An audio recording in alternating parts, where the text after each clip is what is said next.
Muy buenas noches, sea todo el mundo bienvenido a una nueva sesión de la 10ª semana del cómic de La Laguna, en esta edición tan particular como atípica que desarrollamos de forma telemática. Hoy tenemos un nuevo encuentro con un autor que, hay que decirlo, la semana del cómic de La Laguna no sería la misma sin su presencia, porque ha estado prácticamente en todas las ediciones presentando obras nuevas, hablando de obras recién salidas y que además de todas esas cosas es amigo. Hablamos de Eduardo González Rodríguez, el tinerfeño Eduardo González Rodríguez, que cumple en este año 2020 50 años, medio siglo de vida. Así que consideramos desde la Semana del Cómic que más que hablar de alguna obra completa, aunque este año ha sido particularmente prolífico, pues ¿por qué no hacer una trayectoria de unos trabajos, de una actividad, de una presencia como humorista gráfico, historietista, autor, dibujante, ilustrador, que abarca más de la mitad de esos 50 años de vida? Así que, Eduardo, hoy podemos decir esto de esta es tu vida. Muy buenas noches, ¿qué tal estás? Hola Luis, hola, ¿qué tal? ¿Se me escucha? ¿Sí? Perfectamente. ¿Qué tal? ¿Cómo estamos, amigos? ¿Cómo va eso? Bien, bien. Dentro de lo que es bien, y lo cual no es poco decir en estos tiempos que corren. Sin duda, sin duda, sin duda. Tiempos interesantes, ¿no? Sí, por decirlo de Exactamente, alguna forma. Sí, sí. por decirlo de alguna forma. Bueno, lo primero que hay que decir es que en cuanto a tu formación, tú eres licenciado en Bellas Artes, en las viejas titulaciones, por la Universidad de La Laguna. Sí, sí, sí.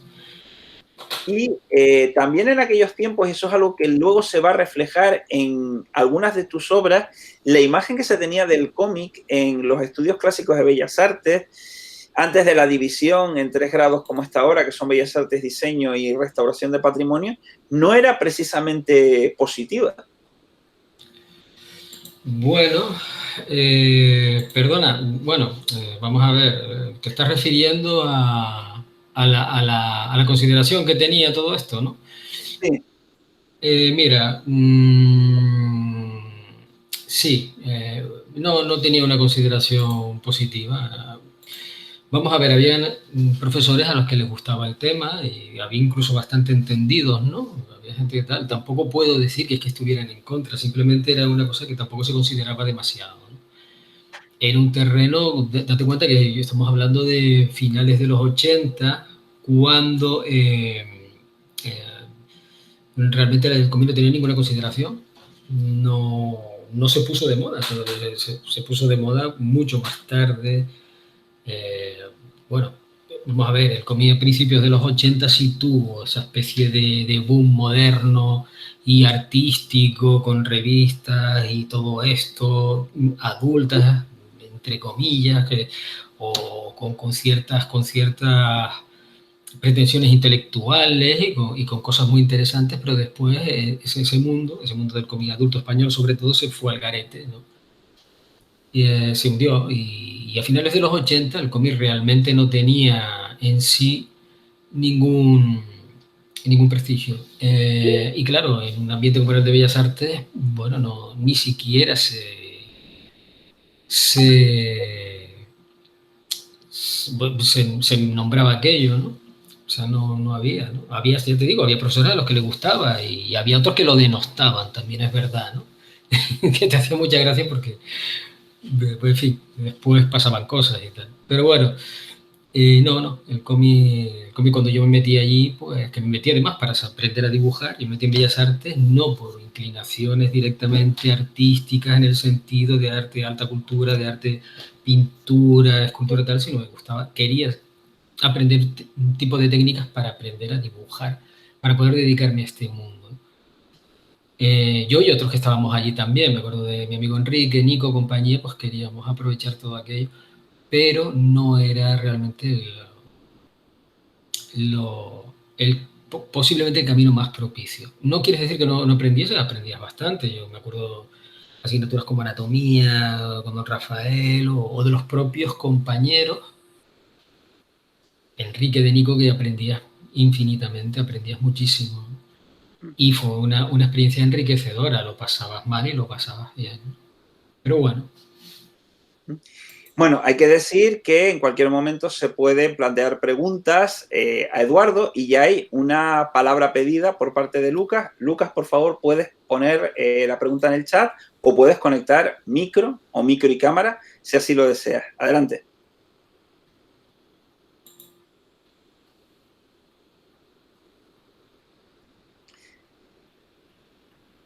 A ver.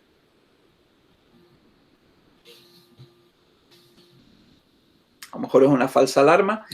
Precisamente, Eduardo, es interesante que comentes el tema del momento en el cual tú entras en la carrera. Estamos hablando de titulaciones de 5 años, tú entras en el 88, terminas en el año 93 Sí. y creo que coincide con un momento que tú lo acabas de mencionar, es decir, que toda esa playa de publicaciones que se plantean de materia de cómic, sobre todo cómic adulto, caen en decadencia, que las viejas revistas en grapa van desapareciendo, las que se heredan de Bruguera por parte de Ediciones B, que no es un momento particularmente halagüeño, al menos en lo que producción propia se refiere. Es un momento malísimo. Es el peor momento. Los principios de los años 90, finales de los 80, principios de los 90, es posiblemente, yo lo recuerdo como un año terrible para lo que era el cómic español. Fueron años, fue una época de desplome de lo que era el cómic, sin duda. Claro, no había, las revistas estaban desapareciendo a marchas forzadas, que era donde se daban a conocer los nuevos autores, las editoriales españolas estaban cerrando una detrás de otra, aquello era una desbandada. Entonces fue terrible, pero claro, también surgió al mismo tiempo, me acuerdo, por ejemplo, el año 93, el 94 fue el primer año que fui a Barcelona, de la ebullición de nuevas propuestas de autores jóvenes, de autores de mi edad, entonces, de gente que tenía muchísimas ganas de hacer cosas, que tenía un talento increíble y que se buscaba en la vida prácticamente por su cuenta con nuevas editoriales muy chiquititas, muy voluntariosas, que hacen las cosas casi por amor al arte y con una calidad increíble. Era la época de Camaleón Ediciones, por ejemplo, de donde salió La Peña. Y allí monté José Luis Álvarez, Ale Fito, por allí estaba Siqueiros, allí estaba, yo qué sé, es que salió Germán García, no sé, fue la época de Javier Pulido, fue la época donde empezó a aparecer un montón de gente nueva, Kimbo, ¿no? Haciendo cosas libres totalmente. Y aquello, me acuerdo que llegar allí y quedarme entusiasmado, ¿no? Vale, ya no podía ir a las grandes editoriales porque no estaban, además yo estaba muy verde todavía, ¿no? O sea, eso estaba claro. Pero era quedarte con los ojos como platos mirando aquello y diciendo, oye, pero todo esto se puede hacer. O sea, esta libertad existe, esta especie de caldero hirviendo de nuevos talentos, de posibilidades, ¿no? Fueron tiempos muy bonitos, pero fueron tiempos también donde empezabas a contactar también con autores de toda España, ¿no? Nos reuníamos ahí todos en Barcelona. Conocías ahí en Barcelona también a la gente de aquí, curiosamente vivíamos todos muy cerca, pero nos conocíamos en Barcelona. Y empezaron a surgir miles de proyectos, miles de cosas. Había mucha ilusión, ¿no? Bueno, era el fin de un mundo, pero empezó otro nuevo. Esa es la situación que a mí me daba. Para aquellas personas que no nos estén viendo en directo o no nos estén escuchando en directo a través de los canales de Radio Campus, pero sí estén escuchando a Eduardo tiempo después, hay que decir que en este tiempo del que tú hablas, Internet todavía era algo de lo que se empezaba a ir a hablar, pero ni mucho menos estaba en todos los hogares. Es decir, un salón como el de Barcelona era un punto de encuentro entre guionistas, dibujantes, ilustradores, autores, en definitiva. Sí, claro. Claro. Yo qué sé, te ibas con tu carpeta y además de ir al editor allí a contarles tus cosas y tal, y que generalmente te despachase de una forma más o menos amable. Y esto, algunos, por ejemplo, ¿no? Allí, pues conocí, compartimos cerveza y café y tal, pues con gente, pues como Jesús Saiz, como Fernando Blanco, como eso, con el propio Kimbo, con 1000 personas, ¿no? Que conocías ahí y todos con nuestras carpetas buscándonos la vida. Y era un punto de encuentro, entre todos los que estábamos por allí, también con autores más consagrados, ¿no? Pues eso, pues, gente también muy, muy potente que está por ahí también, se tomaba un café contigo, nos íbamos por ahí a dar una vuelta o le enseñabas tus cosas y bueno, pues crecías mucho yendo a Barcelona y después venías aquí con las pilas muy cargadas y con muchas ganas de hacer cosas, ¿no? Y con contactos para trabajar con gente, para unir fuerzas. Comenta por el chat Lucas Morales Domínguez. Eduardo, muchas felicidades por tu trayectoria. En cuanto a la pregunta, Lucas, está programada, digamos, para la parte final del encuentro, así que la formularé en ese momento porque también es una cuestión que siempre inspira curiosidad saber en qué está metido este caballero. Precisamente de esa época de la que hablas, tú participaste en varios fanzines como Azod, 451 grados y como vacas mirando al tren. Es decir, yo creo que ahí es donde empiezas a foguearte. Para aquellas personas que no vivieron aquella época romántica del fanzinerismo, ¿cómo describirías los recuerdos que te han quedado de ese entonces? Pues era muy bueno, son recuerdos bonitos. Son recuerdos bonitos por eso, porque bueno, pues empezabas a trabajar en fanzines de eso, como Vacas era de Valencia, creo, 451 grados era Maño, era de Zaragoza, donde por cierto casi todo el plantel de los chicos que estaban allí con ese fanzine pues acabaron en Estados Unidos, ¿no? Pues no lo sé, el 451 grados era de Camaleón. Yo puedo decir que fui un autor, aunque breve, de Camaleón. Y me da mucho orgullo eso porque fue toda una generación, ¿no? Entonces, sí, era muy, muy bonito y eso, y muy ilusionante. Yo me acuerdo además que era de esas épocas donde no habían todavía, porque uno es muy viejuno y muy pureta, y entonces pues todavía mandabas las cosas por correo postal, tus páginas, ¿no? Internet todavía está un poquito lejos, no te creas, estamos hablando del año 94, 95, 96, donde, hombre, poca gente todavía tenía acceso, ¿no? Entonces mandar tu sobre con tus páginas ahí a ver si llegaban o no llegaban y después verlo publicado y decirte, mira, ha salido el fanzine, y lo veías cuando ibas a Barcelona otra vez, te mandaban un sobre a lo mejor, pero volvías ahí. No sé, eran tiempos bonitos, la verdad es que sí, ¿no? También de esa época de ir a los salones, tú también tienes una colección de anécdotas de respuestas de representantes de editores. Me viene a la mente aquel dibujo de Coloso que presentaste y alguien te preguntó, dice, bueno, el contexto es que... Sí, me decía gracia porque, a ver, este mundo a veces también, evidentemente, puede ser un poco despiadado. Entonces, cierto, ¿no? Yo me acuerdo de... También entiendo los editores están muy, muy cansados muchas veces es normal, los días del salón son muy cansados, hay mucha actividad y hay muchos chicos que están allí con su carpeta, tal, ¿no? Entonces, pues es lógico también que después de muchos días, pues, estés un poco saturado y además te viene mucha gente pues con cosas muy peregrinas y a veces hay gente que te viene con mejor humor y gente que viene con peor humor y tal. Pero claro, hay gente que tiene más mano izquierda a la hora de decirte, mira, pues no porque eso, pues en mi caso, por ejemplo, muy verde todavía, ¿no? En aquellos días, o bueno, que no, todavía no, o que no interesaba lo que tú traías, ¿no? Porque todavía no tenías capacidad. Y hay gente que te lo dice de una forma y gente que te lo dice de otra y tal, pero sí, yo recuerdo de presentar un dibujo de Coloso bueno, se lo presenté a un señor allí, a uno de los que estaban entonces en la editorial, que publicaba aquellas cosas, aquellos temas, y después de decir, verlo rápidamente, además había un montón de gente alrededor, ¿verdad? De venirme con que no, que aquello no, tal, porque le fallaba la composición, ¿no? Por ejemplo, y la composición no había, o sea, simplemente era un dibujo de una figura estática centrada en un folio A4 y no había elementos compositivos, más allá de una figura ocupando la mayor parte de un folio. Claro, ¿no? Pero bueno, además no me he seguido pensando, ¿no? Te falla la composición. Bueno, pero era una de tantas anécdotas, ¿no? Habían cosas también peores, ¿no?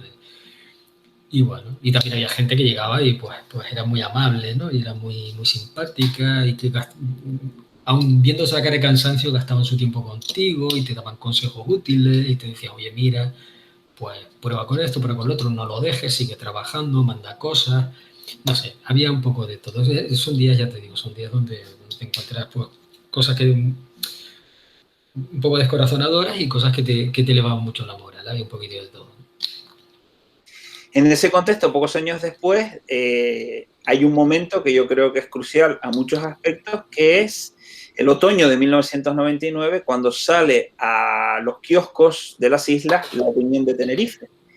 Y yo creo que es una publicación fundamental a muchos niveles en el ámbito del cómic, desde el punto de vista general, porque introduce un suplemento cultural que incluye una página de cómic, ya existían, como por ejemplo la página de historieta de Manuel Darias, pero además se apuesta decididamente por la idea de hacer homográfico, tira cómica o tira de prensa hecha en Canarias. Es donde aparece Dirección General con Ducha y Burgazzoli, y donde tú comienzas en el suplemento 2×C, que es el otro suplemento cultural y científico que se publicaba los sábados, con becarios, y poco después, a principios de 2000, si no me falla la memoria, pues entras en la parte gráfica de La Venta de Floro. Y ahí vas a estar pues prácticamente 10 años. ¿Qué supone para alguien que en principio no se había inclinado por el tema de la tira de prensa diaria tener que asumir esa tarea? Pues mira, fue una aventura. Yo en aquel momento estaba ahí buscándome un poquito la vida, estaba en las listas para dar clase y bueno, en aquellos momentos me llama Patricio Ducha, un buen amigo, y bueno, en aquellos momentos pues me comenta la posibilidad, él estaba yo trabajando con Roberto, y dice, mira, pues puedes venir aquí, trabajar en el estudio y también es posibilidad que hagas una tira para el periódico, ¿no? Entonces yo digo, bien, digo, hombre, en principio lo pensé, porque yo no era un conocedor de tiras de prensa, yo no era un gran seguidor de las tiras de prensa, más allá de Mafalda, que es una genialidad, y de Calvin y Hobbes, que es otra genialidad, pero no tenía una gran cultura de tira de prensa, yo no era un gran lector. Entonces, y además que me parecía dificilísimo eso de hacer una tira a la semana. Fíjate tú que tenía que pensar en un chiste a la semana. Y era como un mundo, ¿no? Porque, vaya, yo no era un autor cómico. O sea, yo había hecho. Es cierto que yo empecé ya en el año 93 haciendo cosas para nada más terminar la carrera para la revista Canarias Ilustrada y para Canarias Gráfica. Hacía una página de humor, ¿no? Pero era mensual y hacía un humor, además una página color, podía desfogarme y tal y cual ahí haciendo, pero no era un periódico, ¿entiendes? No era una cosa semanal que. Y claro, me parecía trepidante, ¿no? Fíjate, de una tira semanal, ¿no? Y una cosa, yo hacía el guión, claro. Bueno, pues me costó, y cómo voy a hacer y tal, además. Y sin embargo, pues resultó, o sea, le dije que sí, evidentemente, fui a trabajar allí, fui a trabajar con ellos, y resultó. Me gustó mucho porque podía, en principio, para ser un suplemento cultural, lo que se planteó fueron de chicos que estudiasen en la Universidad de La Laguna, ¿no? Y era retratar un poco ese mundo universitario a través de la visión de los alumnos, de profesores y tal, de una forma humorística, ¿no? Entonces, bueno, era un mundo que yo había dejado no hacía tanto todavía, estamos hablando del año 99, y que todavía tenía recuerdos de aquello, que tenía tal, y bueno, a mí me gusta crear personajes, es una de las cosas que de este mundo que más me gusta, es jugar a la creación de personajes. Entonces, me puse a crear personajes y a sacar un listado variopinto de personajes según cada facultad, según cada tipología de estudiante, ¿no? Y fue muy divertido, la verdad. Yo empecé con aquello y me lo pasaba pipa. A mí me encantaba hacer aquella, porque hacías crecer a los personajes, me gustaba hacerlos crecer. Y porque además tú tenías la máxima de que un niño como Charlie Brown, como Carlitos, que no crece, a lo largo tenía un problema. Algo pasa. Algo pasa, yo siempre lo he dicho, era un niño que durante 70 años es igual, algo le pasa a ese niño. No, a mí siempre me gusta que los personajes crezcan. Me gusta, por ejemplo, los cómics de los hermanos Hernández porque sus personajes han crecido con los años, con el tiempo, con sus autores y con el mundo. Entonces eso me gusta que los personajes envejezcan, vaya pasando el tiempo por ellos. Y eso fue lo que hice. Quería que los personajes, ese lapso de tiempo que estaban ahí en la facultad, no se quedasen como eternos estudiantes, excepto uno de ellos, Paco, que tú conoces bien, porque yo sé que tú eras un gran seguidor de la tira. Y de hecho, de alguna forma participabas en ella. Excepto ese personaje, el personaje de Paco, el jeta tunero y cabra loca, que, bueno, en fin, vive, es estudiante desde que nació, y lo será toda su vida. El resto crecían y vivían, y iban y venían, y bueno, me gustó desarrollarlos, ¿no? Fue bonito, la verdad, sí, eso fue otra etapa también que me gustó. Y a los 6 meses de empezar con Becarios, me llega la oportunidad de empezar a hacer la tira de la venta de Floro. ¿No? Me digo, mira, ¿quieres hacer una tira diaria? Digo, bueno, ya que tengo cierto rodaje con esto y que es una especie de consolidación al periódico, pues vamos a empezar. Era curioso porque era un periódico La Opinión que tenía muchísima carga gráfica. Pues no solo tenía la tira de Dirección General con Patricio y Roberto, la venta de Floro con guión también de Patricio y ahora con dibujo mío, la tira de Becarios, pero había otra tira que también salía, creo que eran los jueves, con Paolo Chipitelli. Había, bueno, también los chistes diarios de Paco Almagro. Tenía muchísima carga gráfica, tenía caricatura los domingos que hizo en un principio Roberto y después acabé también haciéndola yo. Porque es que el rollo es que Paco Pomares, que era el director, es un grandísimo amante del cómic, como todos sabemos ya, como se ha visto además ahora. Y el hombre pues apostó a fondo perdido además, porque no vas a vender un solo periódico más por una tira de prensa, por triste que sea, ¿no? Todo el mundo las lee. Porque la tira de prensa o el chiste o la viñeta la lee todo el mundo. Tú puedes ver el periódico por una cosa o por la otra. Puedes verlo por los deportes o por las noticias de algo, por los sucesos o por lo que te dé la gana. Pero la tira, la viñeta, la lee todo el mundo. Es rápido, es humor o reflexión o lo que tú quieras y gusta. Es gráfico, o sea, es un dibujo. Entonces tal. Y toda esa explosión de viñetas, de tiras y tal, fue posible gracias a esa apuesta personal. Entonces, pues bueno, empiezo a hacer esa otra tira diaria, que era la venta de Floro, que si Dirección General con Rodrigo y con Patri era más bien de tema más bien político, de análisis político, este era un análisis más cotidiano, más del vecino de Santa Cruz, más de eso, era un florero, un pillo que vivía, que tenía una venta en el mercado Nuestra Señora de África y que siempre está intentando dar el golpe, intentando tal también con un variopinto plantel de personajes a su alrededor, una familia prácticamente, y qué bueno que era eso, que era un tío del tete y carnavalero, de promurguero, era la quintesencia del tinerfeño cañí, ¿no? Y también fue muy bonito, yo la etapa del periódico la recuerdo con un cariño inmenso, la recuerdo, me dio mucha pena que se acabase, pero bueno, la crisis y todo este tema y todo este rollo y muchas circunstancias se dieron y no pudimos seguir, al final nos fuimos nos fuimos prácticamente todos los que estábamos allí en aquellos tiempos, pero fueron 10 años que recuerdo con un cariño muy, muy grande, ¿no? Y me ayudó a crecer bastante como dibujante, creo. Además esa inmediatez era diario, ¿no? Era el día a día, o sea, tienes que tener la tira todos los días, además una semanal, además la caricatura el domingo, además esto, lo otro, más otros trabajos externos, o sea, era mucho dibujo diario, sí. Curiosamente, las tiras que tú desarrollas en La Opinión son 3 ejemplos de 3 formas de concebir la viñeta, porque en Becarios tú eres autor completo. Sí. En la venta de Floro, tú, menos el periodo estival, tú participas con guiones de Patricio. Pero luego hay una última tira, la más breve en duración, que es El Caballero y la Señora, a partir de los personajes de Calero, donde ustedes tienen que adaptar unos personajes que vienen de un ámbito completamente distinto como es el radiofónico. Sí, tienes razón. Eh, sí, sí, sí. Fue curioso, fue curioso. Fue una idea de Calero. Él quería pues, darle imagen a sus personajes y bueno, pensó en que se le hiciésemos, ¿no? Pues lo que hacía lo de Floro y tal, ¿no? Y bueno, me encantó el tema porque además era todo un reto. Era un reto porque, claro, lo que tiene en sí los personajes de Calero es que funcionan por la voz. No tienen imagen, funcionan por la voz. Son voces, no son otra cosa.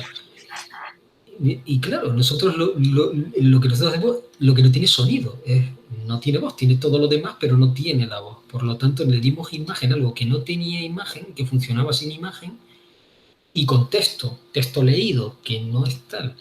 Entonces, claro, a mí me dice mucha gente, no, pero es que no son así, es que ellos no son así. ¿Por qué no son así?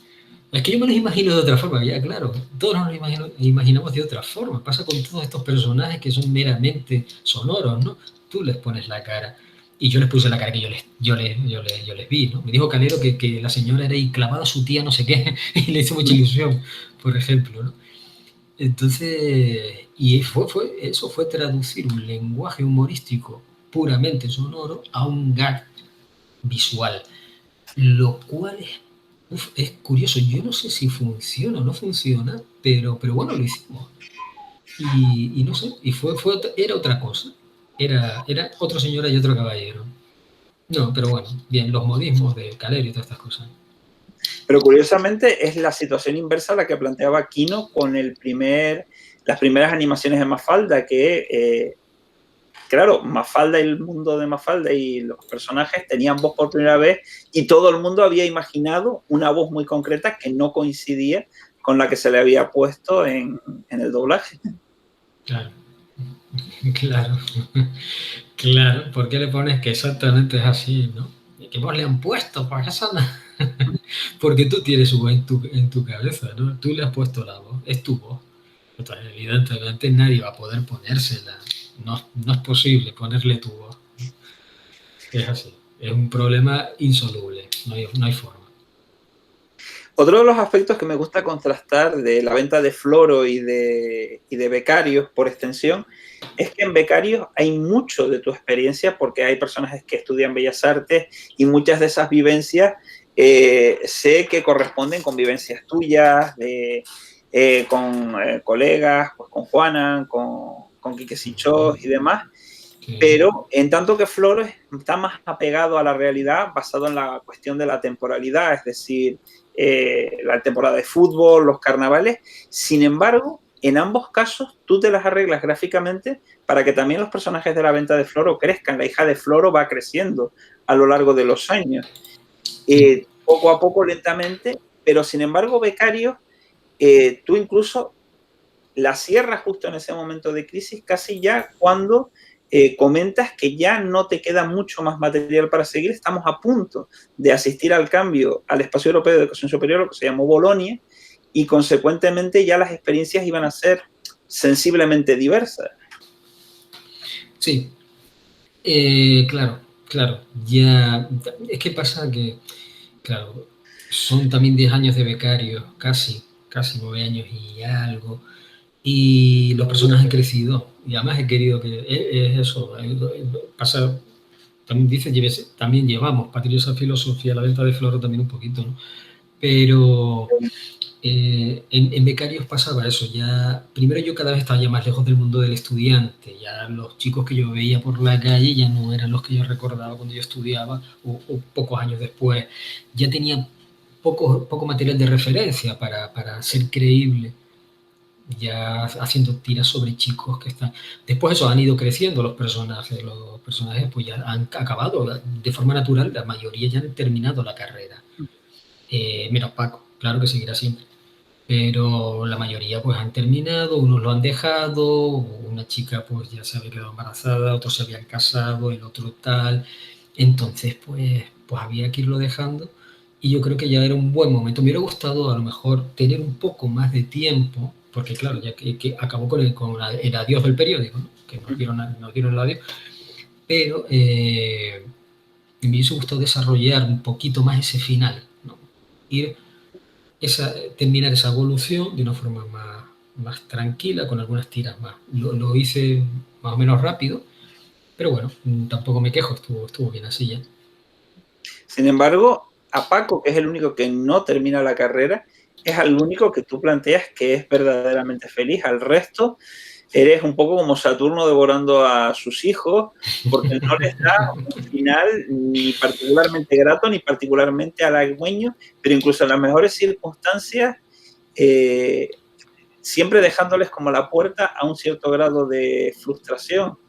El que no ha terminado físico y algún día volverá a sacar la guitarra para su grupo y demás, el que nunca trabajó en lo que había estudiado y ya no se acuerda, y situaciones semejantes. Sí, sí, la mayoría de ellos. Yo creo que Lola sí es feliz, por ejemplo, porque ella siempre ha querido ser una activista y tal, y ha llevado una vida muy loca. Y alguno que otro quizás, pues no sé, Hermógenes, creo que también se hace muy famoso. No sé, tiene una vida también así, ¿no? Pero el resto sí hay un cierto grado de frustración, ¿no? Yo creo que ahí a veces tira un poco por eso, ¿no? Por ese grado de frustración, ¿no? Y sí hay un realismo pesimista en ello, ¿no? Sí me doy cuenta. Me doy cuenta que hay un realismo pesimista. Pero es que la vida tiene un poquito también eso, ¿no? No siempre, pero es como esas ilusiones que tienes cuando estás estudiando, pues bueno, a veces acabas, mm, generalmente es difícil, no siempre, ¿no? Tampoco hay que ser así, ¿vale? Es que me tira ese tema. Pero no siempre hay que ser así, ¿no? A veces se cumplen y a veces después los sueños se hacen realidad, pero es a veces, ¿no? Entonces, no, tampoco son vidas desgraciadas, son vidas normales. Son vidas normales, pues generalmente mucha gente no acaba trabajando en aquello que estudió, hay gente que sí, hay gente que, bueno, que a pesar de estudiar en lo que quería, pues tampoco era el mundo de rosas que se había imaginado. Eh, bueno, hay ilusiones que tienes toda la vida, que las sigues guardando y que algún día serán realidad, porque algún día retomarás aquello. En fin. Pero sí. Ahí también, en una parte de tu esencia, en la opinión de Tenerife, está la cuestión de las caricaturas, que servían para ilustrar determinado tipo de artículos de opinión, es decir, un planteamiento sensiblemente distinto al de las tiras de prensa. Sí, sí, hay un planteamiento sensiblemente distinto. A ver, mira, yo te digo, yo no quería hacer tiras de prensa. Tiras de prensa no quería hacer tiras de prensa y tampoco quería hacer caricaturas. Yo las caricaturas no las hacía, yo era uno de esos palos del mundo del, del,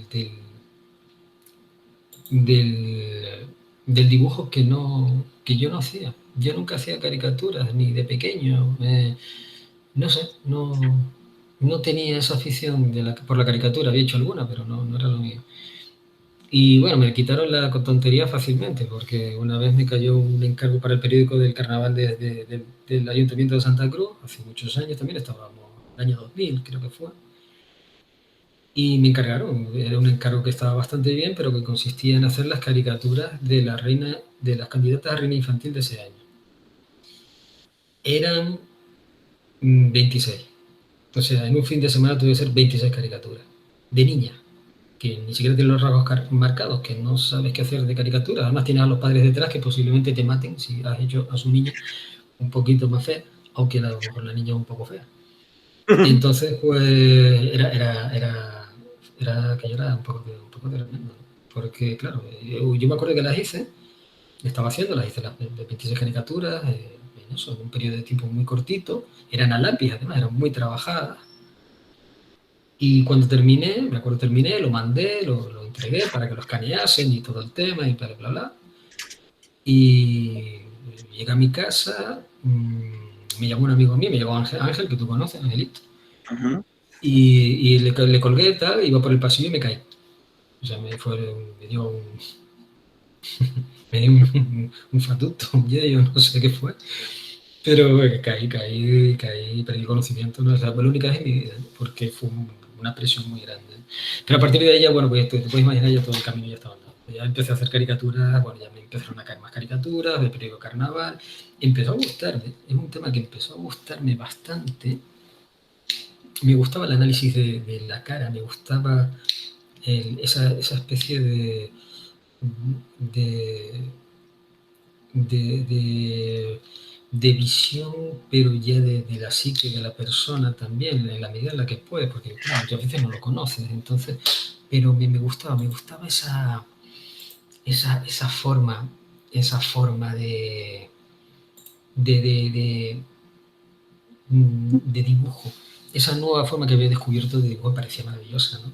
Y me fue cambiando el estilo, fui haciendo cada vez más esquemático, quedando cada vez con menos rasgos. Me parece que lo maravilloso de la caricatura es poder hacer 2 trazos y que esa sea la persona. Cuanto más limpia la caricatura me gusta más. No me gusta la caricatura, aunque la respeto también y creo que también es muy trabajada, pero esa de simplemente aumentarle los rasgos que tiene más determinantes, ¿no? La nariz o lo que sea, tal, ¿no? Bueno, es otro tipo de caricatura que está muy bien, pero a mí me gusta el esquema, quedarte con lo mínimo de la persona, ¿no? Y lo he ido practicando hasta ahora y es una de las vertientes del dibujo que más me gustan, sin duda, ¿no? Me encanta la caricatura, me encanta, me gusta muchísimo hacer caricatura. Viendo la evolución de aquellas tiras que acompañaban a los artículos, me parece que eran de Carmen Ruano en la última etapa de tu presencia en La Opinión, y viendo las caricaturas que a modo de homenaje o de elegía has hecho pues de personajes como Ennio Morricone, Diana Rigg, Sean Connery, se puede ver claramente tu evolución hacia ese trazo esquemático, pero que ya claramente con casi esa combinación de blanco y negro queda patente la persona que está sin que hubiera que acompañar realmente un texto.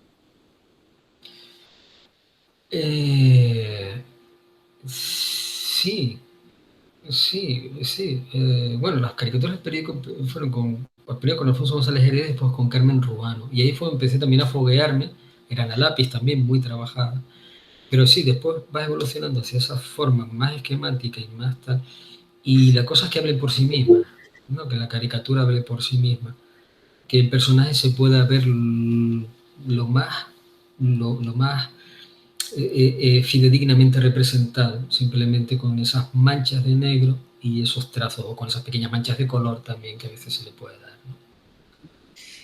Retrocedamos un momento en el tiempo, de nuevo casi 10 años, y plantémonos en el año 2000, donde poco después, o casi de forma paralela a tu entrada en La Opinión, pues tú, Patricio García Duche y Roberto Burgasoli se lían la manta a la cabeza, que eran una sociedad mercantil que respondió al nombre de Cocaín, Cómics Canarios Incorporados, y surgen una serie de proyectos en la forma de sacar grapa, pues en la forma de una revista antológica, y proyectos muy concretos como de nuestro amigo Angelito, como lo llamabas a su momento, el Perripolla, y tu serie inconclusa, La Papelera. ¿Qué experiencia guardas de esa aventura editorial, autoeditorial? Pues mira, fueron momentos también muy trepidantes aquellos, ¿no? Cuando establecemos Cómics Canarios Incorporados, que empieza también cuando empezamos a publicar en el periódico. De hecho, nos reunimos los tres y empezamos a hacer ese tipo de cosas. Mientras publicamos el periódico, hacíamos todo este tipo de cosas, ¿no? Entonces Roberto Burgasoli, que es un buen amigo, con Patri también, que te voy a contar, Patricio Duche, que es una especie de quinta esencia también del cómic aquí en Canarias. Y bueno, pues los tres empezamos a trabajar y la editorial fue una especie de autopublicación. Nos empezamos a editar nosotros mismos y a otra gente que nos merecía la pena, que nos parecía que merecía muy mucho publicar, ¿no? Como Angelito, bueno, Ángel Marrero vamos a ser más formales, que también un dibujante extraordinario que tenemos aquí y un excelente escritor además, ¿no? Un tío que, vamos, con un talento absolutamente impresionante, pero también allí, pues mira, ahí sacamos cosas de Alberto Hernández, alguna historia de Alberto Hernández, que bueno, es uno de nuestros autores, vamos a utilizar la frase, pero más internacionales que tenemos aquí en Canarias, porque de verdad está publicando en muchos sitios, y uno de los grandes está junto con los hermanos Pulido, ¿no? Y después está también, pues mi amigo Enrique también publicó ahí una historia fantástica. No sé, intentamos hacer cosas. Lo que pasa es que, claro, la historia, pues por los motivos que todo el mundo entenderá, duró muy poquito, ¿no? El dinero era el que era, se gasta. Las ediciones están muy bien, la verdad. Con aquellas portadas a color, aquel papel bueno, aquel... Entonces sí, ahí yo la recuerdo, íbamos allí a repartirnos cómics nosotros mismos a las tiendas y pudo haber sido el germen de algo bonito, ¿no? De algo más grande, ¿no?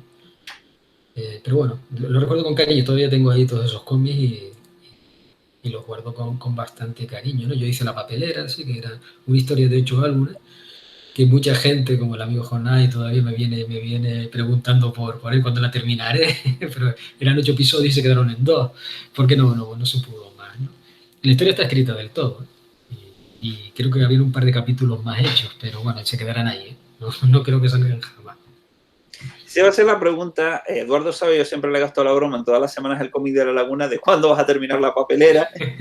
Él se lo toma con cristiana resignación, pero teniendo en cuenta tu filosofía respecto de los personajes, no sé hasta qué punto tendría sentido sacar esa historia teniendo en cuenta, por ejemplo, el hecho de que está en el contexto de un tiempo y de unas circunstancias que son muy distintas a las actuales, aunque temporalmente no hayan pasado tantos años, bueno, como decía el tango, 20 años no es nada, puede serlo en muchos sentidos. No sé hasta qué punto tendría sentido, pero no sé cómo lo ves tú. No, ahora sería imposible porque es otro mundo. Y como tú muy bien dices, han pasado 20 años. Han pasado 20 años. 20 años generalmente, hombre, no es un periodo de tiempo, pero es un periodo de tiempo excesivamente largo para que no reconozcamos ese mundo. Y ya nos pasa, porque cada vez vamos más deprisa. Vamos muy acelerados. La tecnología, pero todo lo que viene, todo nuestro mundo, todo nuestro entorno ha cambiado brutalmente. Brutalmente. Yo cuando saqué aquello, en el año 2000, pues móviles eran todavía relativamente escasos. Yo no tenía móvil, yo no tuve móvil por lo menos hasta unos años más tarde. No, ordenador personal, tardé como 2 o 3 años en tenerlo. Y yo qué sé, era otro mundo, era un mundo que iba a otro ritmo, que era otra historia, ¿no? Y nos está pasando ahora, ¿no? Pero es que de hecho dentro de 5 años posiblemente este mundo se nos haya quedado muy antiguo y todos los TikTok y todas las cosas que hay ahora de chiquillos, pues posiblemente ya se han quedado tan obsoletas que sea imposible saber de qué va ese mundo, ¿no? No sé, yo creo que de ese año 2000 en que salió la papelera, si retrocedes 20 años al año 80, no hubiera sido un cambio tan bestial.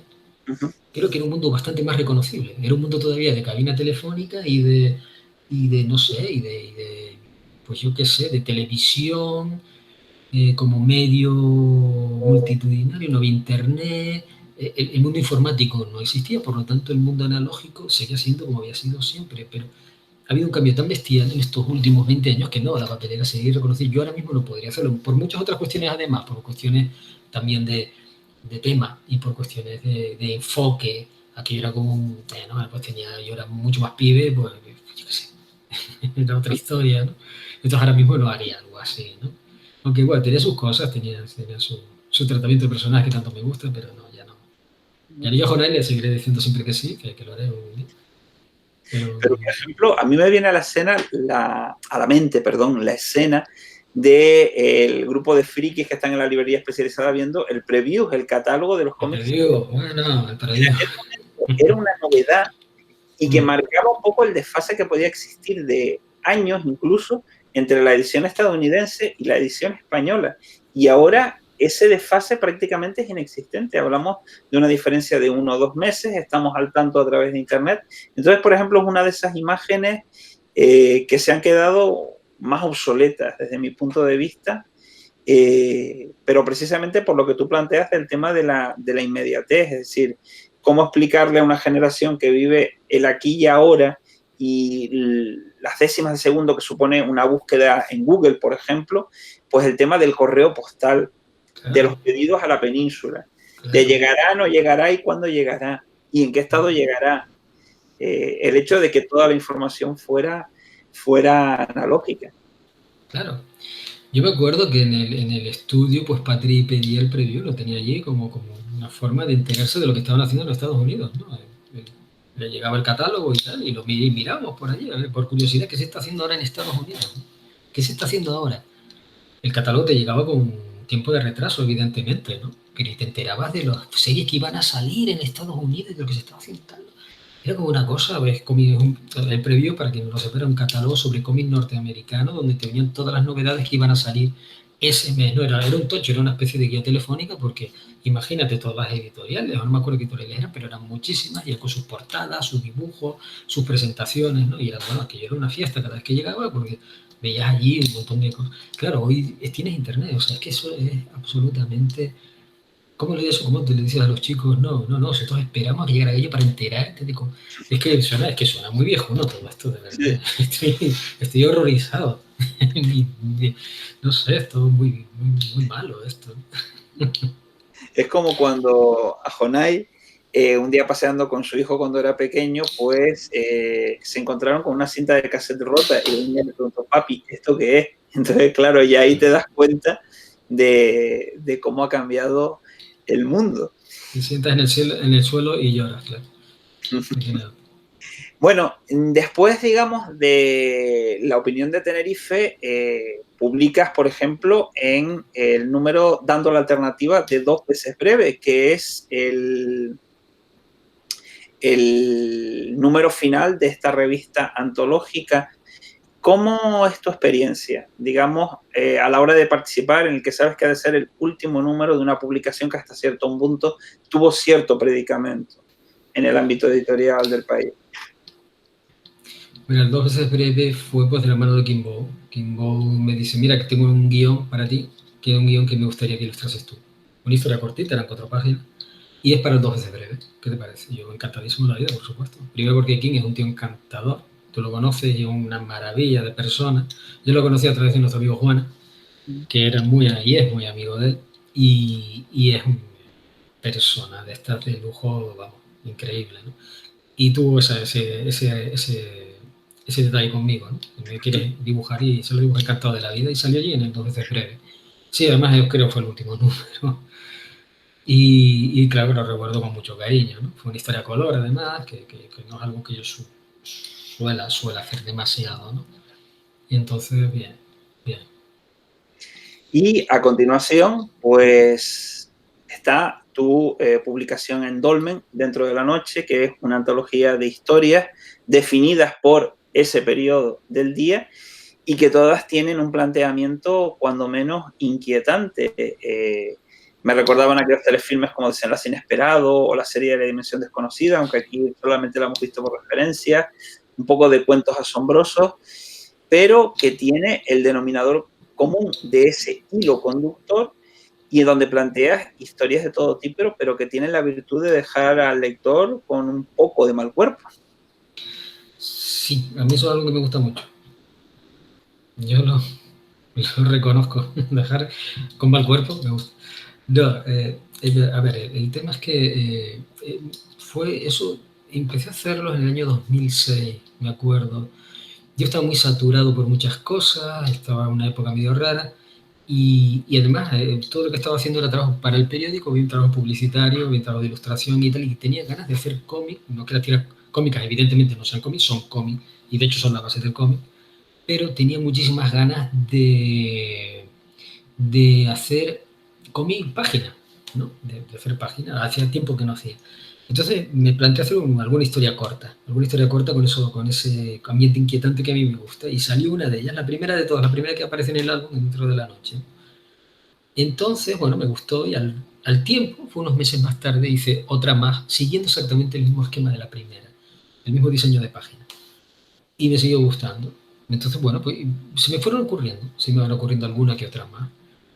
Y siempre me acuerdo más, mi modus operandi siempre es el mismo. Yo voy, me tomo el café, me veo el periódico y después me doy una vuelta, me doy un paseo. Al darme el paseo empieza a ocurrirse historias. Ahí fueron aflorando una detrás de otra. Esos momentos de esplendor creativo donde se te agolpan en la mente las historias y necesitas escribirlas. Entonces hice unas cuantas, hice 6, 7, 8, ¿no? Y de esto, que fue un año que me fui al Salón del Cómic de Avilés con el amigo Juan también, nos fuimos para allá y contacté con Jorge Iván Arguí, que estaba por allí, que es un chico también muy amable y muy buena gente. Ya nos conocíamos de Barcelona y le digo, mira, Jorge, tengo esto, ¿qué te parece?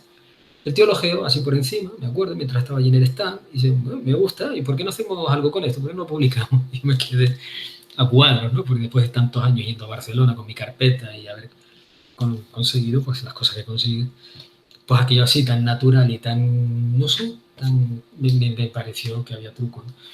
Y bueno, nos vimos en Barcelona el año siguiente, y mira, Jorge, ¿te acuerdas de aquello? Sí, pues mira, toma, tengo más, pues venga, vamos a sacarlo. Y fueron 11 historias exactamente con el mismo diseño, con la misma filosofía, con ese ambiente inquietante, y son 11 historias que al final acabaron saliendo en un álbum muy bonito en edición. Además hicieron una edición que me encantó y de la que estoy muy contento. Es una publicación que me gusta mucho, ¿no? Es un canto de amor a la noche, que es algo que nos mata. No, la noche no es para nosotros, somos diurnos, pero no podemos evitar estar absolutamente atraídos por ella, ¿no? Yo el primero. Y son 11 historias que pasan en la noche. Y no tuvo aceptación. La crítica, por ejemplo, fue bastante benevolente con ella, le gustó, fue incluso nominado a los premios del guión, de los premios de la crítica de ese año, el mejor guión, que me acuerdo que estuvo nominado junto ese año, era Paco Roca, Bartolomé Seguí, Cristina Durán, creo, y el otro que era Carlos Canales, Canales podía ser, no Carlos, no me acuerdo, sí. No sé, pero eran 4 bombas y después estaba yo. Que la gente supongo que cuando mira eso miraría en Google a ver quién era este tío. Porque tal, y después fue ganó los premios también del diario de avisos con Daria. Tuvo un recorrido en ese sentido, por lo menos, que yo recuerdo ahora mismo con cierto asombro y con cierto orgullo, ¿no? Después no tuvo, entiendo, un recorrido largo, pero pues ya por cuestiones de distribución y tal, ¿no? Pero estoy muy contento dentro de la noche. Estoy muy contento. Me gusta mucho. ¿En algún momento llegaste a plantearte la posibilidad de hacer una continuación y crear nuevas historias dentro de la noche? Mira, yo en principio nada más terminé de que se había acabado ahí. Como siempre digo de todo lo que hago, esto se ha acabado aquí y ya está, y fuera. No, ya está, ya vacía el vaso. Se acabó. Y de hecho, durante 10 años, han pasado 9 años desde que se publicó en 2011, no me surgía tampoco ninguna historia. No tenía yo nada que decir en ese sentido. Hasta el año pasado. El año pasado, por circunstancias X, empiezan a venir otra vez ese mismo proceso de agolpárseme en la cabeza un montón de historias, exactamente con el espíritu dentro de la noche. Entonces ahora sí, quiero hacer una segunda parte dentro de la noche. Quiero hacerla. Tengo 10 historias ya, me queda falta una, pero tengo 10 historias que tengo unas ganas increíbles de volver a meterle mano y volver a hacer otro dentro de la noche, segunda parte no, un álbum dentro de noche 2, porque las tengo ahí, me están quemando, me queman los dedos.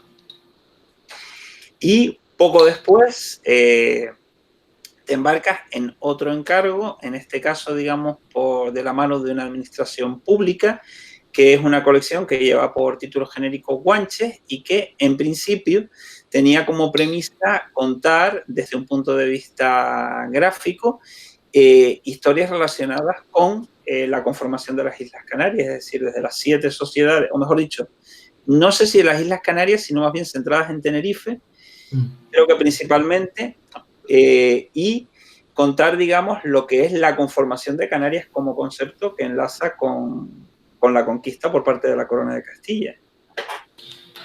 Sí, pues sí, a mí me llama el guionista de la colección, Quique Ramos, que está buscando un dibujante para esto, y bueno, habían oído porque yo ya hacía cómics y tal. Aquí en Tenerife, pues en aquellos momentos habíamos poca gente todavía dedicada a esto, estaba Juan Carlos Mora, y yo después llegaría también en poco de tiempo después Ángel Hernández, Luis Suárez, bueno, toda la gente que está ahora, que hay muchísima gente haciendo cosas maravillosas, ¿no? Tenemos ahí, pues Iván Reta, más Allende del Pozo, a ese Luis Suárez, a Tamo, a Guille Rancel, a Lisa Warhol, yo que sé, a Judy, a Frigol, no sé, bueno, te puedo decir un montón de gente, bueno, Juana Ángel, no sé, toda esta gente que está allí, es que no sé, te lo voy a decir porque si no me quedo mal, pero también, coño, por supuesto, Irene y Estefanía Morales. No sé, está surgiendo muchísima gente ahora con una fuerza tremenda haciendo cosas fantásticas y con una gran proyección, ¿no? Hay mucha gente que ya está haciendo cosas fuera directamente, ¿no? Pero en aquellos momentos estamos solamente prácticamente Juan Carlos y yo.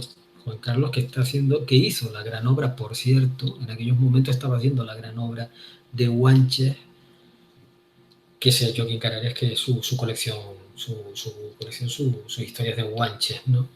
Hizo la historia de Tenerife hasta con la de Gran Canaria y que creo que es una obra maestra. Creo que son cómics que se verán en el futuro, ¿no? Que se seguirán viendo dentro de muchos años, ¿no? Porque además ha perdido el,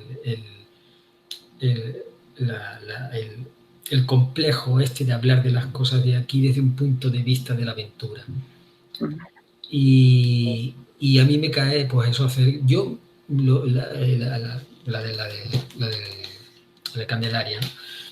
Y yo nunca he hecho cómic histórico, nunca había hecho cómic histórico más allá de alguna historia suelta. Me encanta la historia y mi vocación es la historia. Yo si no hubiera hecho Bellas Artes hubiera hecho historia porque es lo que me gusta a mí. Pero no había hecho cómic histórico, me parece profundamente difícil por el grado de documentación, el nivel de cuidado que tienes que tener.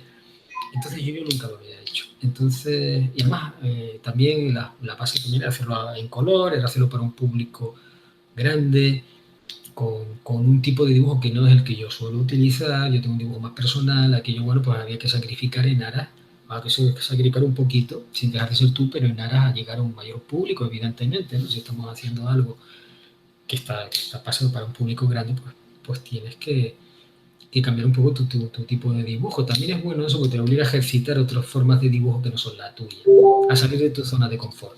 Y eso me gustaba salir de mi zona de confort. Entonces fue un trabajo muy exigente, muy exigente. Trabajé con los guiones de Quique y bueno, tuve que hacer ahí, pues vamos, trabajar en poco tiempo, con un nivel grande y bueno, había bastante presión en ese sentido, ¿no? Pero aprendí porque además de la historia de Canarias realmente no me había ocupado y, y bueno, pues aprendes cosas, hay historias muy curiosas y realmente muy desconocidas. A mí me encantó ese tipo de, tomar contacto con ese tipo de cosas de que tenemos un poco olvidadas, ¿no? Y que además siempre han estado siempre también un poco manchadas por politiqueos y por sesgos varios que a mí me la habían hecho también siempre un poquito antipático, ¿no? Siempre se ha manoseado mucho con banderas y con cosas, ¿no? Y creo que la historia debería ser eso, desprejuiciada y debía ser más de todo. Hombre, en ese sentido, quizás sí ha menester apuntar que dejando aparte la cuestión de la ilustración que hay de tu parte, y no lo digo porque estés aquí presente, aunque sea telemáticamente, es de una calidad incontestable, quizá, digamos, los tres álbumes, incluso ya queda patente en los propios títulos, se escoran un poco hacia ese partidismo al que hace referencia. Bueno, bueno, yo creo, fíjate, que la intención que había, más bien era más de presentar un rigor histórico en el sentido de muchas de las cosas que creíamos, muchos de los tópicos que teníamos desarmarlos un poco, ¿no? En base a la documentación histórica. Y estuvo, por ejemplo, Antonio Tejera Gaspar metido asesorando aquello y otros autores, ¿no? Otros historiadores. Pero bueno, bueno, pues no sé, yo sé que había por parte de Quique sí hubo una tendencia al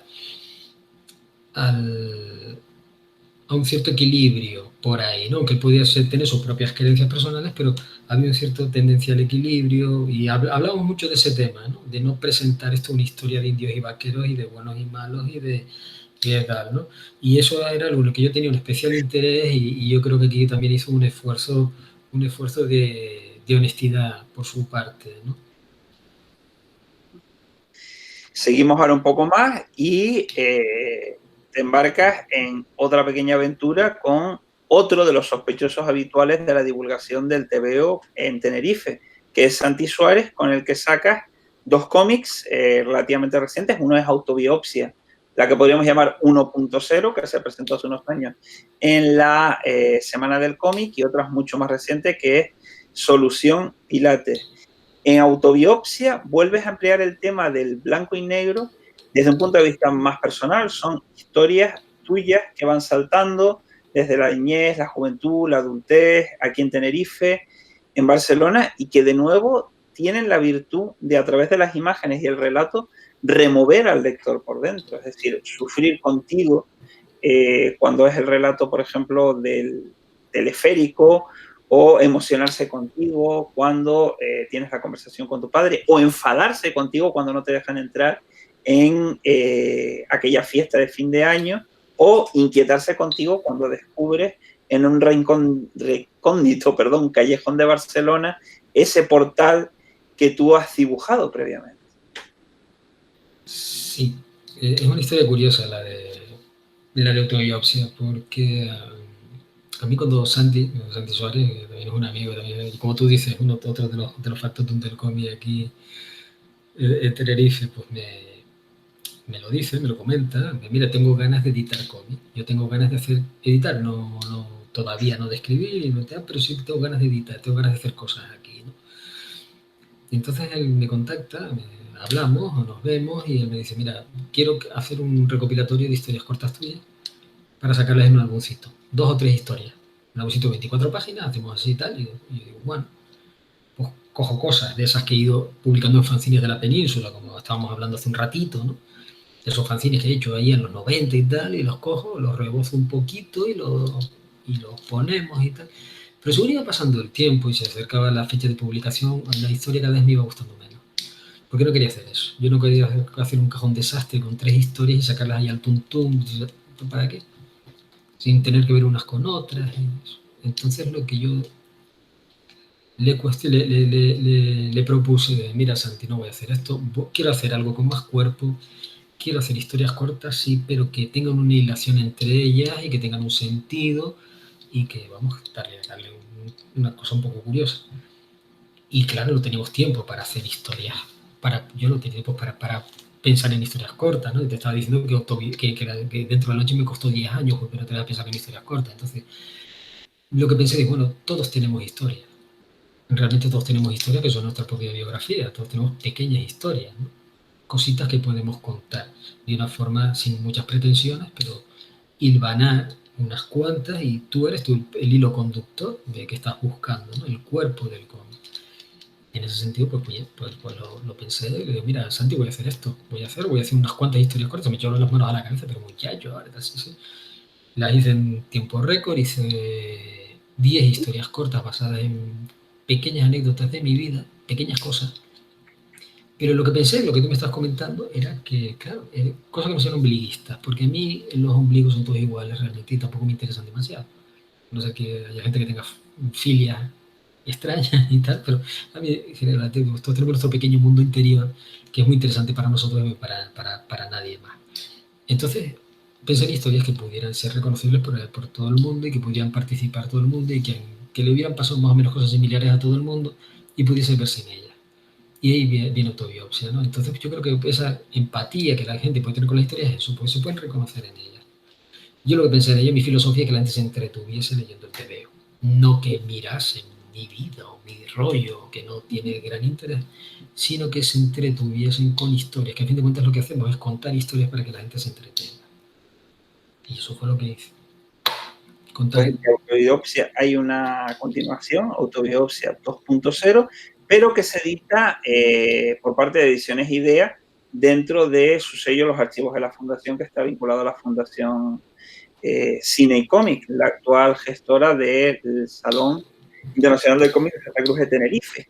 Y con ello nos lleva a tu última obra hasta el momento presente, que es Crónicas de la Cuarentena, que es una recopilación de todas aquellas páginas que día a día iban narrando lo que es tu cuaderno de bitácora durante el tiempo del confinamiento. Sí, sí.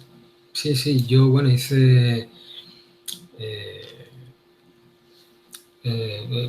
después de, bueno, claro, después de todo esto, ya con Ediciones Idea, con Paco Pomares, que también ha hecho muchísimo, sigue haciendo mucho también por el Comi Equipo, el tío me dijo que me ofreció la oportunidad, al contrario que Santi, de hacer historias cortitas, hacer una segunda autobiopsia, hacer más autobiopsia o publicar autobiopsia. Y digo, no, ahora quiero hacer historias cortitas, ahora quiero hacer ese cajón de desastre que antes Constantí no quería.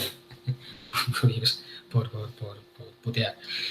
Entonces ahí sí que hice un recopilatorio de historias cortas que había sacado a lo largo de los años que se llama Historias Olvidadas. Historias Olvidadas es una especie de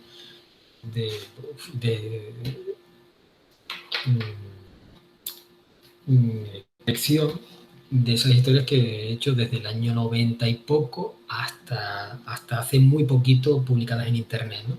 Historias cortitas y las saqué con él, lo saqué, pues, eso, Historias Olvidadas, que tiene esa especie de recorrido por mi vida comiquera, ¿no?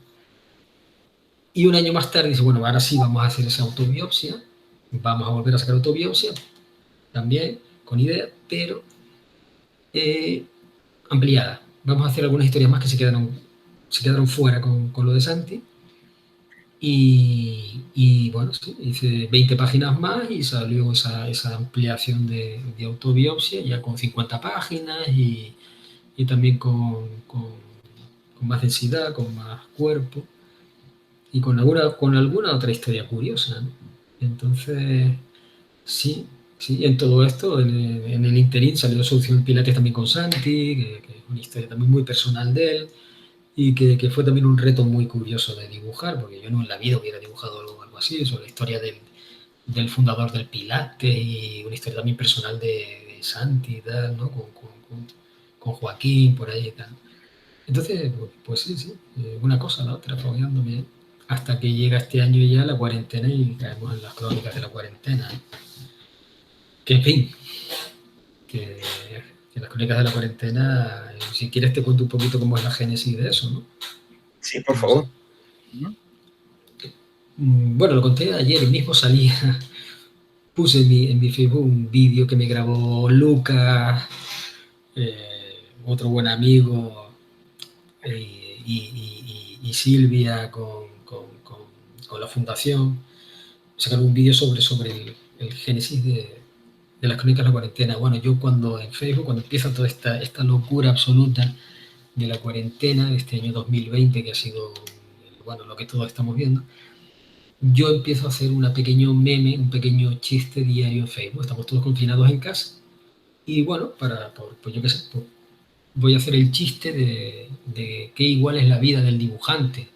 ¿Cuarentena de qué? Si siempre estamos haciendo lo mismo. Realmente nosotros no notamos la cuarentena, que tiene mucho de verdad y también mucho de mentira, ¿no? Entonces hice ese chiste que soy yo, prácticamente me levanto, me pongo a dibujar y me acuesto, jaja, ¿no? La cuarentena es esto, ¿no? Y iba a continuar varios días así con esa bobería y ya está, 3-4 días se acabó. Pero habían amigos que me comentaban, mira, oye, pues me estoy riendo con esto, pues la verdad es que las cosas están como están y por qué no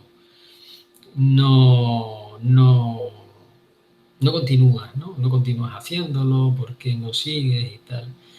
Y me obligué un poquito a seguir.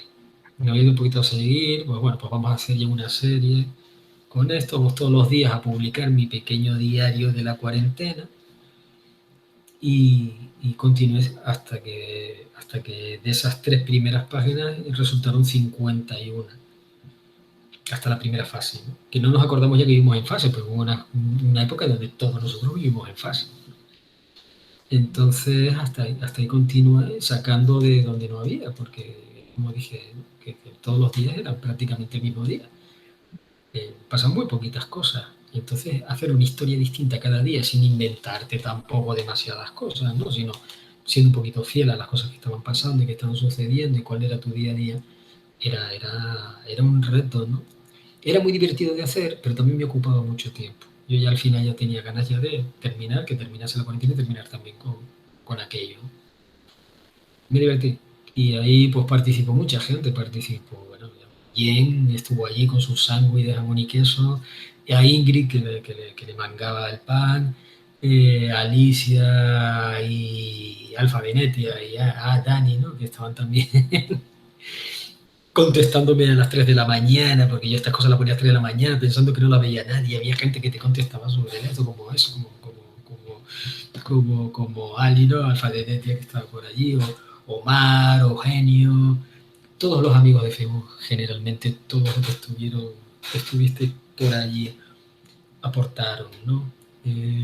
No lo sé. Tampoco quiero estar ahora nombrándolos a todos como hice antes porque no podría, ¿no? Pero me animaban también a seguir y formamos una especie de pequeña comunidad, ¿no? Aristides, no sé, estaban allí todo el mundo. Juan Carlos, todos allí, ¿no? Pues muy atentos a ese devenir diario, ¿no? Esas pequeñas cositas. No sé, fue agradable hacer. Que su cuarentena no habría sido la misma sin esas viñetas diarias, y yo tengo que añadir que sé de alguien que le encantaba mucho tu particular versión de Hierro, que era Gomera. Sí, Silvia era un encanto. Silvia también estaba por ahí siempre aportando su granito. Y es un encanto. Y sí, Gomera. Claro, Gomera. Sí, ahí estaban con Hierro, pues había que hacer Gomera, no había otra, ¿no? Con Casemiro y compañía, todo el mundo allí y tal, ¿no? Es curioso porque, como decía, yo no tenía ninguna vocación de que esto saliese a la luz. O sea, quiero decir, más allá de la bobería de Facebook diaria, yo no quería publicar esto. Yo no tenía pensado siquiera. Esto era Facebook y fuera. De hecho, si ves que no hay forma de cogerlo para editar. Sin embargo, Paco y Lucas y tal insistieron en el tema, oye, vamos a sacar esto, que merece la pena que tal, sacarlo y que la gente lo vea y tal y cual. Y mira, no.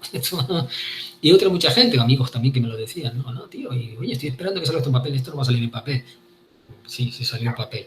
Al final me dijeron de la opción de editarlo, y bueno, pues mira, ya está, vamos a sacarlo. Rosa hizo una portada que define a la perfección de qué fue todo aquello.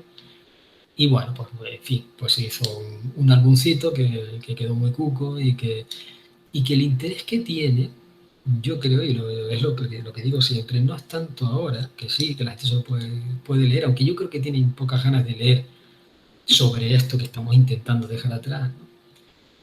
Pero sí cogerlo a lo mejor dentro de 10 años, ¿no?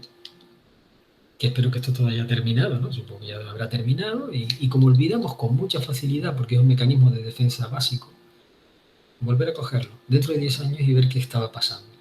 Volver a reconocerse ahí en estos días tan excepcionales, tan locos, tan raros y tan absurdos que hemos vivido, y darte cuenta de que efectivamente una vez vivimos todo esto, ¿no? Y esos resistiré y esas palmadas en las ventanas y eso ir a pasar los perritos y yo qué sé. Y tú en tu casa, ¿no? No lo sé. Puede ser curioso. Yo creo que el valor que puede tener sobre todo es eso. Hablando precisamente de la Fundación Cine y Cómic, como es la actual gestora del Salón Internacional del Cómic de Santa Cruz de Tenerife, que está vinculado a la corporación local de la ciudad, resulta inevitable preguntarte por tu experiencia como participante en el montaje de ese Salón Internacional del Cómic de Santa Cruz de Tenerife, ya que Concainc fue la gestora anterior entre los años 99 y 2006. ¿Qué recuerdo guardas de todas aquellas jornadas de montar exposiciones, de esperar por originales que no terminaban de llegar, de interactuar con gente a la que habías visto a través de su obra? Se me baja la tensión. Tremendo. Tú estuviste allí, tú fuiste testigo, incluso participaste en muchísimas ocasiones. Tú eras uno de los habituales, no solo como espectador, sino también como muchas veces tú participabas, ¿no? Tú eras activo en ello y sabes lo que era aquello. Aquello fue tremendo. Éramos un equipo muy reducido, pues prácticamente por los tres que te he dicho, Roberto, Patricio y yo, lo que estamos ahí metiendo caña con ayuda de amigos, ¿no? Como decían aquellos, con ayuda de todos ustedes. Pero éramos tres personas con un presupuesto muy limitado, con material muy escaso, echándole mucha ilusión, muchas ganas, muchísimo trabajo. Era muy cansado, que era agotador. Cualquiera que haya montado un salón lo dice, es agotador.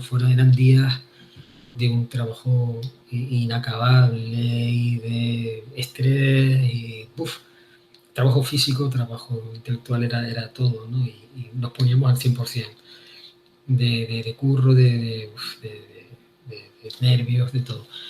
Pero también era muy ilusionante cuando ya al final aquello se inauguraba y ya pues contactabas eso con los autores, que la mayoría, la inmensísima mayoría de gente encantadora, gente fantástica de los que guardo unos recuerdos que van a estar toda la vida ahí, ¿no?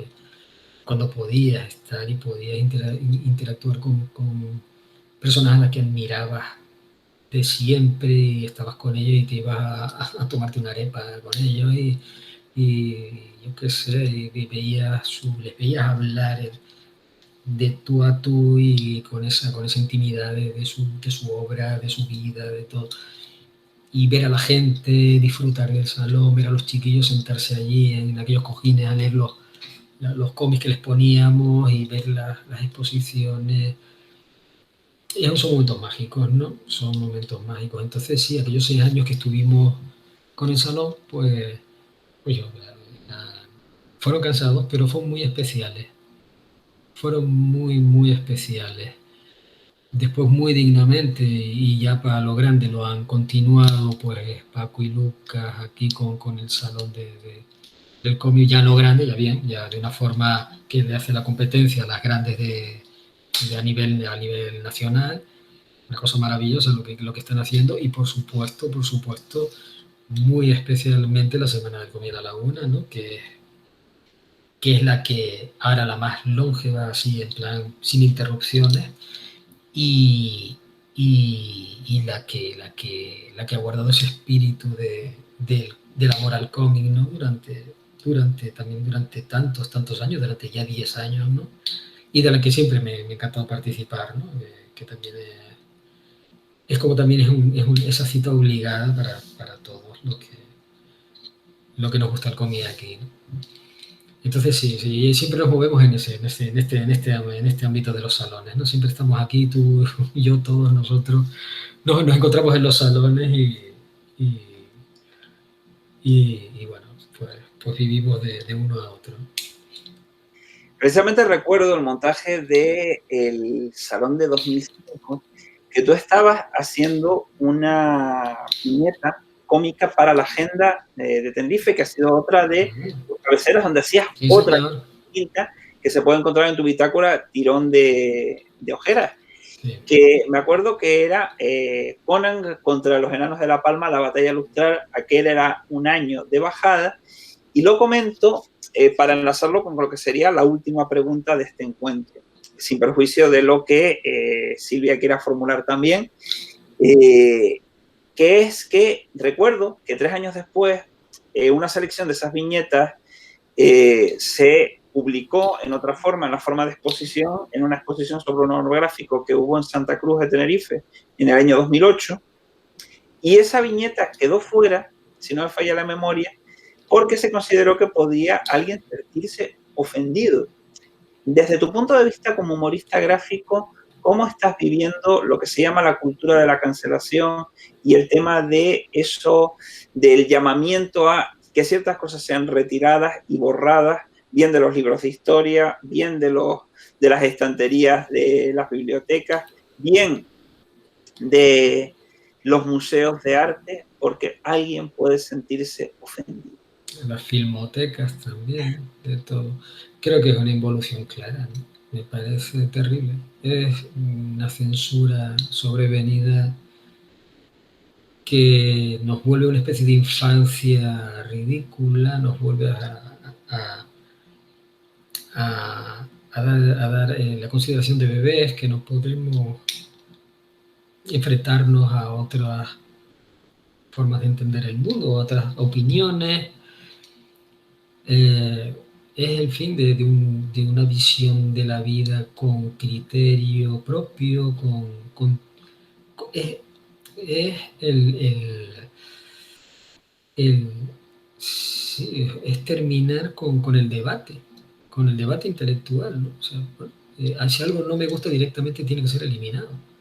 Si algo me contradice o va en contra de, o va, pone en cuestión mis propias ideas, no tiene derecho a existir, hay que cancelarlo, hay que borrarlo, hay que quitarlo.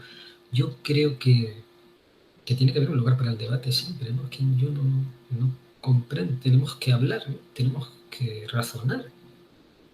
Es que a mí me asusta, sí, a mí como yo me corto muchísimo de lo que pongo, ¿no? Por ejemplo, en las redes tengo mucho cuidado, tengo miedo.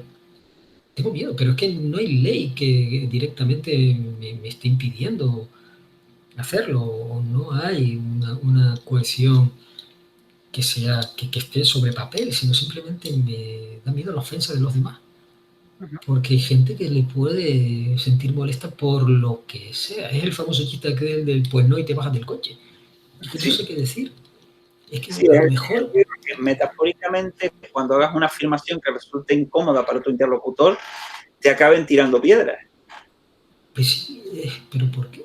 Yo me acuerdo de que de toda la vida hemos discutido, o hemos hablado, hemos dialogado, y no pasa nada. O sea, hay cosas que me pueden no gustar. Yo veo a diario cosas que no me gustan nada, en redes, en muchos sitios, opiniones y cosas, pero no pasa nada, chicos, la vida es así. La gente no tiene por qué agradarte todo el rato, no tiene que trabajar para que tú seas una persona feliz. O sea, no, tenemos una piel finísima ahora mismo y a mí eso me da cosa, ¿no? No. Y cuando ya te cortas tú mismo, cuando la censura está en tu propia cabeza y digo, uff, espera, cuidado, a ver qué pongo. A ver qué pongo porque, espérate, que a lo mejor con problemas, lo mismo aquí esto se me llena de gente chillando. No debería, no debería. A mí me ha pasado, ¿eh?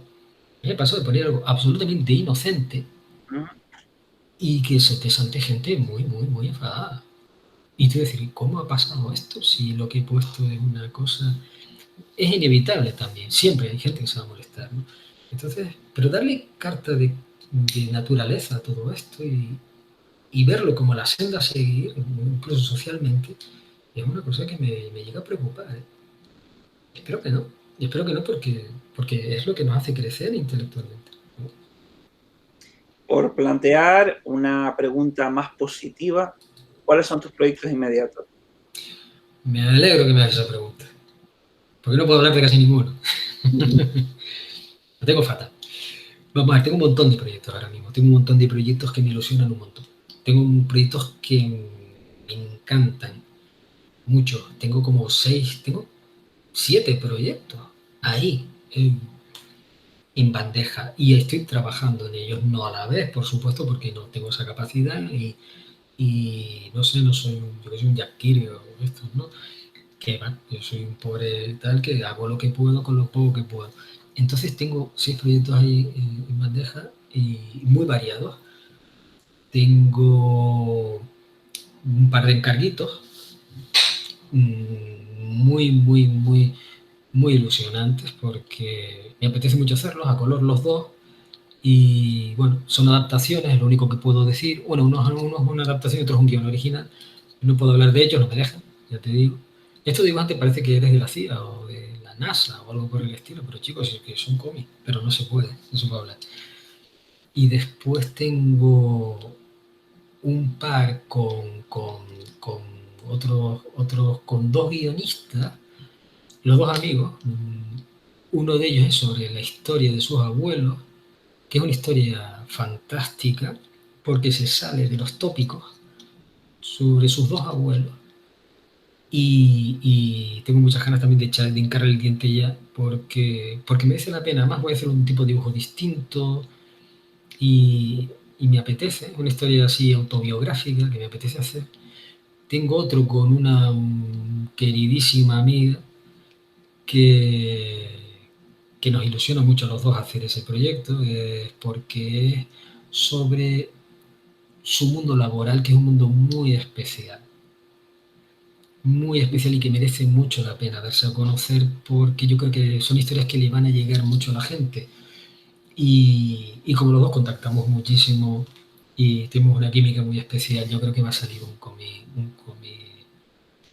pues precioso realmente. Creo que va que estar muy, sobre todo por la parte de las historias, no estoy hablando de la parte del dibujo, ¿no?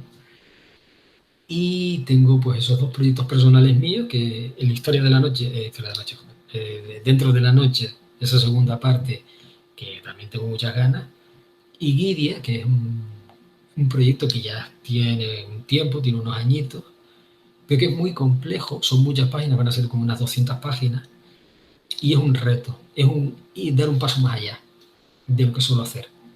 Es de una complejidad tremenda, el guión literario tiene 80 y pico páginas, y está estructurado de una forma muy meticulosa.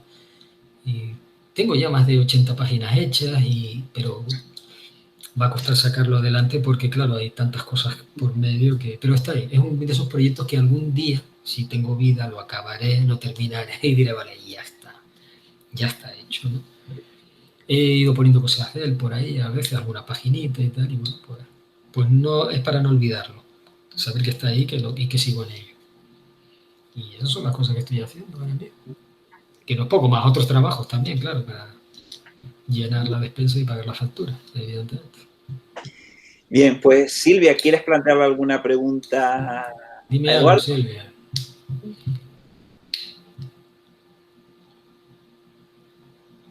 Aunque tengo la sensación de que es todavía mejor conocedora de tu trayectoria de lo que pueda hacerlo yo. Silvia. Ah, dice, con un cafecito en la terraza de un bar. Bueno, también, por supuesto que sí.